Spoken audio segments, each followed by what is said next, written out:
La Revolución Francesa fue el cambio político más importante que se produjo en Europa a fines del siglo XVIII. No fue solo importante para Francia, sino que sirvió de ejemplo para otros países, en donde se desataron conflictos sociales similares en contra de un régimen anacrónico y opresor, como era la monarquía. Esta revolución significó el triunfo de un pueblo pobre, oprimido y cansado de las injusticias, sobre los privilegios de la nobleza feudal y del Estado absolutista. Se ubica espacialmente en Europa, específicamente en Francia, y sirvió de ejemplo a otras naciones del orbe. Temporalmente, la Revolución Francesa se sitúa en el siglo XVIII, específicamente entre 1789 y 1799. Causas.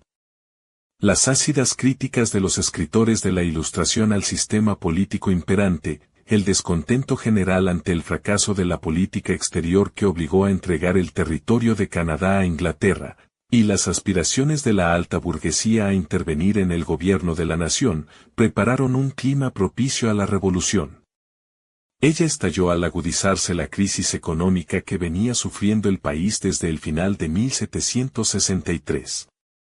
Las causas más influyentes fueron la incapacidad de las clases gobernantes, nobleza, clero y burguesía, para hacer frente a los problemas de Estado, la indecisión de la monarquía, los excesivos impuestos que recaían sobre el campesinado, el empobrecimiento de los trabajadores, la agitación intelectual alentada por el siglo de las luces, el ejemplo de la guerra de la independencia estadounidense.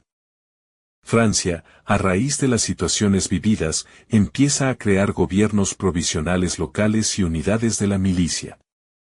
Luis XVI, incapaz de contener la corriente revolucionaria, ordenó a las tropas leales retirarse.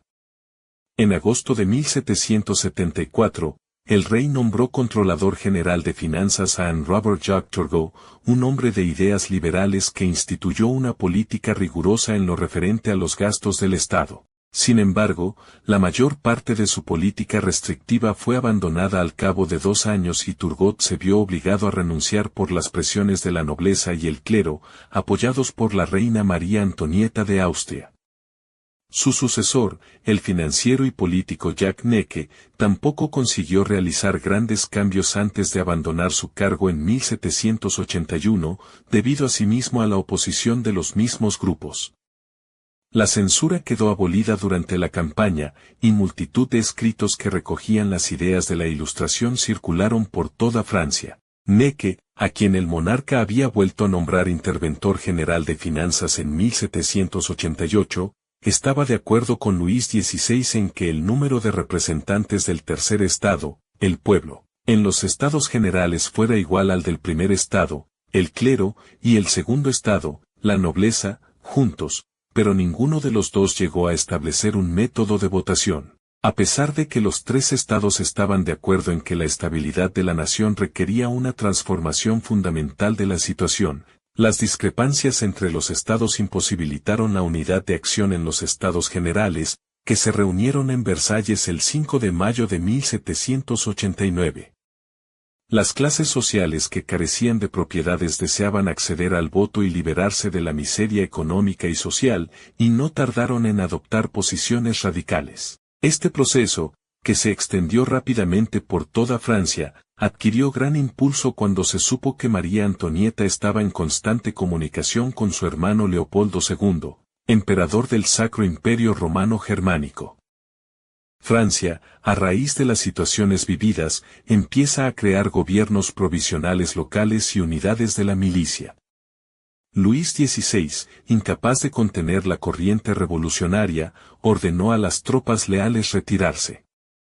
En agosto de 1774, el rey nombró controlador general de finanzas a Robert Jacques Turgot, un hombre de ideas liberales que instituyó una política rigurosa en lo referente a los gastos del Estado. Sin embargo, la mayor parte de su política restrictiva fue abandonada al cabo de 2 años y Turgot se vio obligado a renunciar por las presiones de la nobleza y el clero, apoyados por la reina María Antonieta de Austria. Su sucesor, el financiero y político Jacques Necker, tampoco consiguió realizar grandes cambios antes de abandonar su cargo en 1781, debido asimismo a la oposición de los mismos grupos. La censura quedó abolida durante la campaña, y multitud de escritos que recogían las ideas de la Ilustración circularon por toda Francia. Necker, a quien el monarca había vuelto a nombrar interventor general de finanzas en 1788, estaba de acuerdo con Luis XVI en que el número de representantes del tercer estado, el pueblo, en los estados generales fuera igual al del primer estado, el clero, y el segundo estado, la nobleza, juntos, pero ninguno de los dos llegó a establecer un método de votación. A pesar de que los tres estados estaban de acuerdo en que la estabilidad de la nación requería una transformación fundamental de la situación, las discrepancias entre los estados imposibilitaron la unidad de acción en los estados generales, que se reunieron en Versalles el 5 de mayo de 1789.